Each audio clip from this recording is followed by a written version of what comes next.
자, 오늘도 이제 저번 시간에 이어서 실전 사주 풀이를 하는데요. 오늘 실전 풀이할 사주는 올해 이제 남자예요. 올해 33살 된 남자고 임신년, 신해월, 개사일, 신유시에 태어난 이제 개수의 일간이죠. 근데 이 사주는 뭐 이제 남자가 양해년도에 태어났으니까 순행을 해서 임자, 개축, 갑이 늘며 이렇게 사주가 운이 이렇게 진행이 되고요. 자, 이 사주는 이제 이 개수가 해월, 그러니까 겨울에 출생을 했죠. 근데 이제 이 겨울은 해자축월은 수가 왕한 계절이에요. 그러니까 수가 자기 계절을 만난 거예요. 그래서 이렇게 임수라든가 개수 일간이 해자축월에 태어나게 되면 일단은 좋은 사주가 되는 거예요. 그러니까 일생토록 이렇게 부귀하게 살 가능성이 높은 사주예요. 근데 이 사주는 보면은 천간에 임수와 신금이 있고 또 개수가 있고 그러니까 금수가 있고 또 지지에도 보면은 신금과 해수와 유금에 이렇게 이제 금수가 굉장히 지나치게 많죠. 그래서 요런 사주 같은 경우는 이제 극왕하다고 해요. 그러니까 이 인성과 비겁으로 자기 기운이 많이 강한데 이렇게 극왕한 사주를 또 이제 전환격의 사주라고도 해요. 그래서 이렇게 인성이 많아서 극왕한 사주는 다른 것으로 용의신을 잡을 수가 없고, 그러니까 이제 이렇게 극강한 경우에는 이제 이제 토관성이 오게 되면은 이 사주는 대흉이 되는 거예요. 그냥 이렇게 극강한 건 그냥 그 왕한 기운에 쫓아서 따라갈 수 있게, 그러니까 그대로 생을 해줘야 되는 거예요. 그러니까 잘한다, 뭐 이렇게 말을 해줘야 되는데, 그렇기 때문에 토로 너 가만히 있어, 너 까불지 마 이렇게 눌러버리면 오히려 얘가 더 이제 이렇게 그러니까 화를 낸다는 거죠. 그래서 토라는 것이 오면 안 되고 여기 이제 금은 이제 이 물을 생해주는 인성이 되죠. 그래서 금과 수가 이 사주에서는 이제 희용신이 되는 거예요. 희용신이 되기 때문에 사주의 이 대운도 금수로, 그러니까 금수의 서북 방향으로 흘러가야 이 사주는 그러니까 좋죠. 그러니까 이제 이렇게 전환격의 사주가 좋은 운을 만나게 되면은, 그러니까 금수의 그런 방향이 돼서 좋은 운을 만나게 되면 이제 권력자, 그러니까 이 사주가 특징이 그러니까 사신해, 그러니까 인신사의 그 역마가, 그러니까 삼형살이 되죠. 사신합되고 또 이 역마가 3개나 있어요. 그런데 이제 여기 20대 때 보면 갑인운이 와가지고 인신사의 그러니까 사역마살이 이제 형성이 돼요. 그러니까 이렇게 좋은 운을 만나게 되면은 이제 권력자가 되거나 아니면 이제 부귀한 사람이, 그러니까 그러니까 부자가 되는 거예요. 대부가 될 수 있는 거예요. 근데 이제 여기서 목이 나쁜 거 아니냐, 해월의 목이. 근데 이제 여기서 보면은요. 이제 여기 일지에 사화가 하나 있어요. 근데 위태롭죠. 사화 하나만 있게 되면. 그러니까 대운에서 목이 와주면은 왕한 것은 이제 제가 계속 얘기를 하는데 왕한 것은 설해야 되는 거예요. 그래서 설을 해줘야 되기 때문에 이 목이 오면은 좋은 거예요. 그러니까 금수가 여기서 희용신이 되지만 목은 한신이지만 거의 용신에 가깝죠. 여기 사화가 있기 때문에 그러니까 이것도 용신이라고 해야 돼요. 그래서 이 사주 대운에서 만약에 이제 이 화만 이렇게 따로 온다. 그러면 이 사주는 이제 흉화가 따르게 되겠죠. 이 재성이 이 많은 이제 인성에 의해서 이제 이 약한 재성이 이 추운 겨울에 이 화가 이 금수를 대적을 하려고 하다 보면은 당연히 꺼지게 되겠죠. 그리고 군겁증제도 될 것이고 식신 상관이 없기 때문에. 그래서 이 반드시 이런 사주는 목화가 같이 와주면 그거는 운이 좋아지는 거예요. 그래서 이 대운이 그렇기 때문에 임자, 개축, 갑인 이렇게 흐르는데 이 사주는 이 식신 상관이 아주 천간지지로 통분을 해서 튼튼하게 와주는 요 시기는 아주 좋은 거예요. 그리고 또 이 어린 시절에는 그냥 비견겁제 그러니까 이 왕한 사주를 거역하지 않는 그런 비견겁제의 운이기 때문에 무난하겠죠. 그래서 이 사주는 초년이 좋은 거예요. 그러니까 중말년보다 초년의 운이 더 좋은 사주인데 이렇게 이런 사주가 이제 전환격의 사주라고 했잖아요. 전환격의 사주가 만약에 이제 관살, 아까 토가 여기서 귀신이라고 했어요. 그래서 이 사주에서 제일 꺼리는 운은 뭐냐면은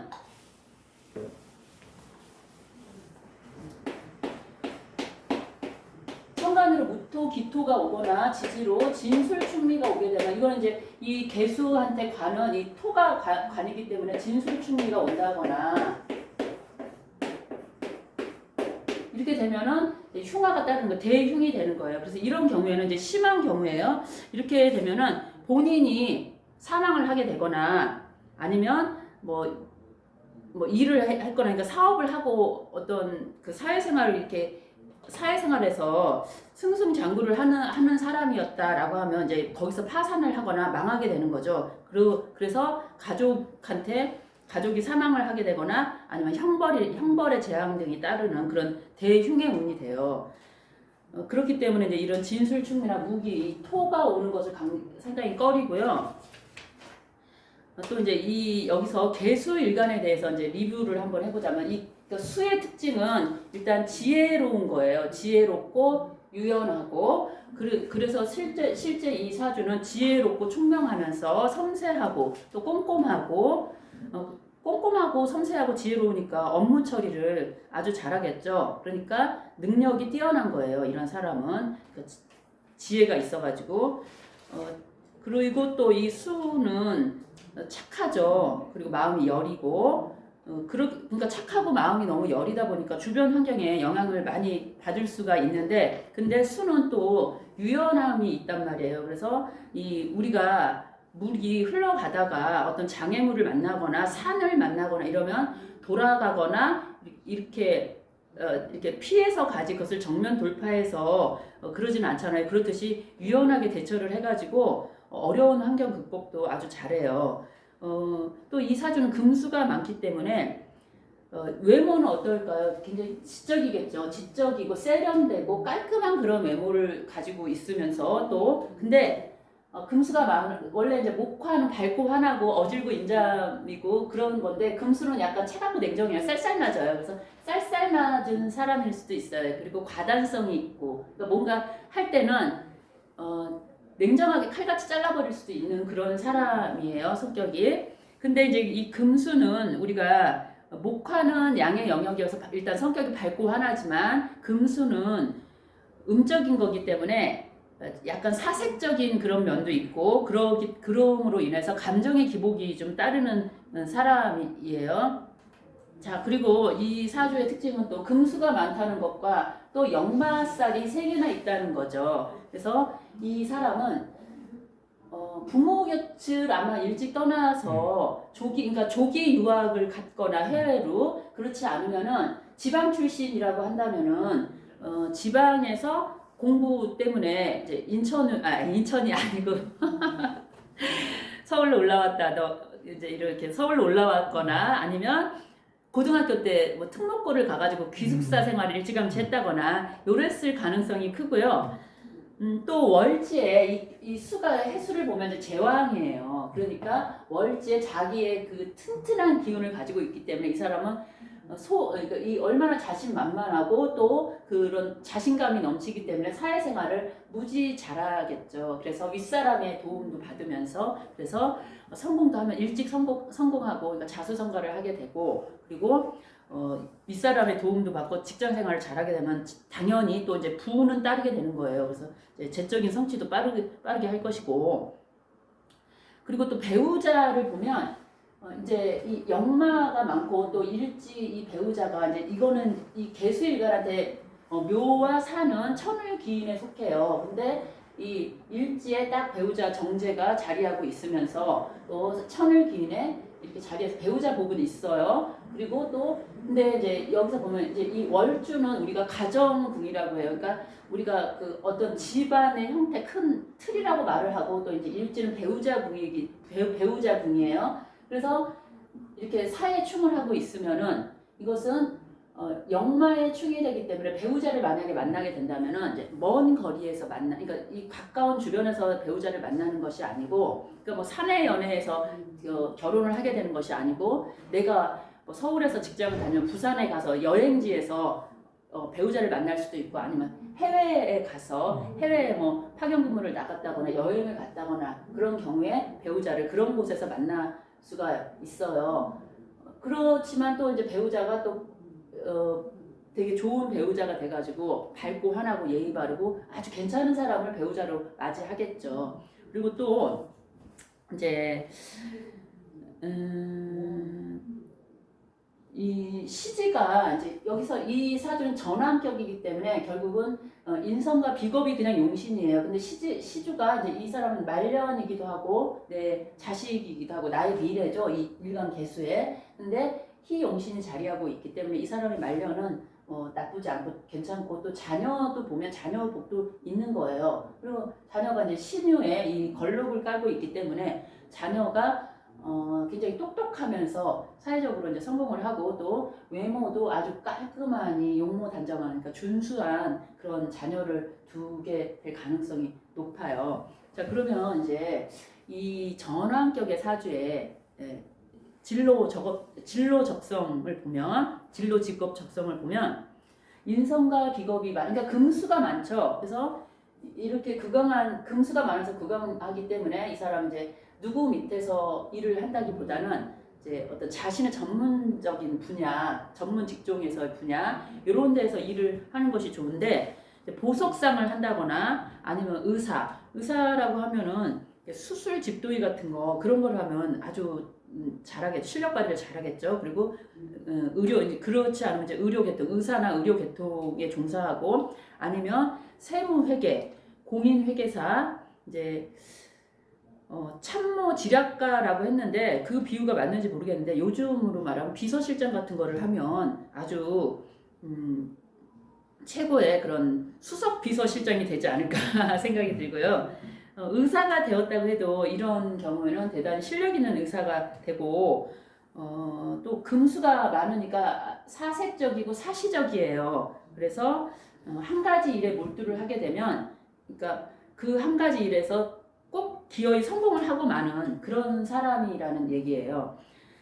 이제 그리고 또 이제 이 목식상도 여기서는 괜찮다고 했어요. 여기 이제 화가 있으니까 목생활을 해줘야 되니까 이 수생 목생활을 가면 좋은데 목의 직업도 괜찮죠. 그러면 목의 직업은 이제 어떤 거냐 하면은 문화 예술 이제 의류 아니면 차 있죠. 차류. 그러니까 차라는 것은 우리 녹차, 홍차, 보이차 여러분들 많이 들어본 차들이 이제 그런 종류예요. 그리고 이제 또 꽃차라든가 요런 쪽에 유통 일도 잘 맞고요. 그리고 또 이제 그런 유통이 잘 맞는 게 역마가 중증하기 때문에 원국에 유통이 잘 맞게 되고 그리고 또 요 임수도 결국은 역마거든요. 천간에서는. 그러니까 이 사주는 역마가 굉장히 많은 사주예요. 그리고 이제 아까 이제 배우자는 얘기를 했는데 사주 속에 타고난 배우자는 이제 월지가 아니고 일지에 정제를 가지고 있고 일지가 정제가 있고 이 사화잖아요. 그러니까 먼 곳에서 그리고 또 이제 이렇게 사회충을 하니까 먼 곳에서 원처 인연할 해외에서 배우자를 만날 수가 있고 그러니까 국제 결혼을 하게 돼요. 국내에서라도 이제 출장을 가서 부산이나 어디 저 강원도 울산 이런 데 가서 엉뚱한 곳에서 이제 먼 곳에서 배우자를 만날 가능성이 높은 거예요. 그래서 이제 이 사화가 개수의 사화는 천을기인이기 때문에 배우자의 복은 있고 그리고 또 배우자가 상냥하고 예의 바르고 아주 괜찮은 배우자가 되겠죠. 모든 적극적인 로 일을 하고 바른 그런 배우자. 그리고 이제 그래서 사주 원국의 모양은 이제 이렇게 살펴봤고요. 근데 대운을 또 보면은 자 운이 이 사람의 운은 이제 이 8살 그러니까 8대운이에요. 그러니까 8살에 이 임자대운이 시작을 해서 18살에 또 이 개축대운이 시작을 그러니까 10년마다 운이 바뀌는데 8살 단위로 바뀌는 거예요. 근데 이제 이 사람은 어렸을 때 임자 개축 이렇게 되면은 지금 부모님이 그러니까 아버지하고의 인연이 좀 이제 짧을 수가 있어요. 그러니까 사주의 재성이 상대적으로 약해요. 그러면서 충과 합을 해요. 자, 여기 개축대운을 보면 여기서 사유합이 되는데 개축대운에 축이 오니까 사유축 삼합이 되면서 이 재성이 없어졌죠. 그러면서 인성 금으로 변해버렸어요. 그러면은 요 축토대운에는 이 부친과 뭐 부친이 돌아가셨다거나 아니면은 그냥 뭐 어머니와 헤어져 갖고 이혼을 해서 이별을 하게 됐거나 어쨌거나 요 시기에는 부친과의 어떤 변동의 가능성이 있는 거죠. 그래서 근데 이제 이 모친은 보면 이렇게 이제 연재도 있고 여기도 있는데 모친이 이 일간을 지극정성으로 생해주고 있죠. 그래서 뭐 모친이 이 일간의 공부를 하는데 지장이 없게 하려고 무던히 많이 애를 쓰신 그런 분이고, 그러니까 뭐 어렸을 때 본인이 이제 공부도 잘했겠지만 그냥 아버지보다는 어머니의 덕을 더 많이 본 그런 사람이고, 이제 이 20대가 지금 이제 28대 갑인대운에 와 있어요. 그러면은 지금 요 사주에 신금과 해수와 사화에 역마가 있어요. 근데 이제 이 사신합이 돼서 이제 합이기도 하고 형이기도 하고, 그런데 여기다 인목이 가세를 하게 되면 인신사에 사생의 네 개의 그 역마의 사형살이 형성이 되는 거예요. 그래서 이 사주는, 그러니까 원래 우리가 잘 모르시는 분들은 이렇게 형살이 있으면 나쁘다, 흉화가 따른다라고 하는데, 요렇게 네 개의 사생이 형성이 되게 되면 사계절을, 그러니까 봄과 여름과 가을과 겨울 모두 사계절을 갖추었기 때문에 이 네 개의 사역마가 형성이 되면 아주 좋은 거예요. 그래서 이 사주는 일생 최고의 전성기는 28대와 30대, 그러니까 47이 되기 전까지가 인생 최고의 절정의 황금기라고 할 수가 있어요. 그리고 이제 아까 이 화가 만약에 화운이 되면은 목과 함께 들어와야 한다고 했는데 이제 목이 없어요. 근데 이 진토에 목이 있기는 해요. 그렇지만 이 사주에서 이제 관이 들어오면 그다지 좋지가 않아요. 그러니까 이때까지 인생의 황금 절정기를 이제 누렸지만, 근데 사주가 신강해서 이제 자신의 그러니까 자신의 처한 그 환경을 받아들여서 이제 마음을 내려놓는다라고 하면 이 시기를, 이제 사주 원국은 괜찮기 때문에 이 시기가 무난히 지나갈 수가 있는데, 그렇지 않고 이때, 그러니까 젊은 날의 전성기를 회상하면서 이때도 자기가 뭔가 꿈을 이뤄버리라 하게 된다면은 이 사주는 여지없이 깨지게 되겠죠. 그래서 이제 그러니까 귀신의 운이 들어온 거예요. 병진, 정사, 무호. 그렇지만 통근을, 그러니까 요 시기 빼고는 이제 통근을 해서 들어오기 때문에 그래도 본인이 자기의 그 자기 관리만 잘 한다면은 이 사주 원국이 괜찮기 때문에 그냥 무난히, 그러니까 그 젊은 시절에 영화를 뒤로 하고 또 이때는 편안하고 무난히 살아갈 수가 있는데, 그러니까 자기 감정 조절을 잘해야 되고, 이제 원대한 꿈은 이제 내려놓는 것이 좋은 거죠. 그래서 이렇게 역마살과 이 금수, 그러니까 인성과 비겁이 많아서 전환격이 된 사주를 이렇게 풀이를 해봤어요. 그리고 이제 제가 연애자평이라는 책을 한번 찾아봤어요. 근데 인신사에 대해서, 그러니까 사생의 역마가 이렇게 다 갖춰지게 되면 어떻게 되느냐 한번 찾아봤는데, 이 인신사회가 모두 있으면은 영화가 따르게 돼요. 그러니까 권력을 잡든가 큰 부자가 되든가 영화가 따르게 되는데, 그러니까 결국은 인신사회가 있으면 계속 움직여야 된다는 거죠. 그러니까 뭔가 바쁘고 분주함 속에서 그런 성공과 부귀가 따르는데, 그러면서 일생 고생을 하겠죠. 근데 한가하면 이제 막 불안한 거야. 뭔가 큰일이 날 것 같고 잡을 안서게 되는 거죠. 그러니까 바빠야 마음이 편하고 한가하면 불안하고, 그리고 또 그렇기 때문에 움직이면은 좋은 거예요. 그러니까 우리가 그 차 바퀴가 굴러가듯이, 수레바퀴 굴러가듯이 움직여야 이 사주는 그러니까 좋은 거고 부귀가 따르고, 또 움직이면 풍류도 따르고, 그렇지만 마음이 편안하면 괜히 불안하고, 그러니까 마음이 편하면 슬픔이 따르고, 이렇게 돼서 이 역마가 있는 사람은 그래서 바삐 움직이게 되고, 움직이다가 또 운이 안 좋으면은, 운이 좋으면 이렇게 부귀가 따르고 큰 부자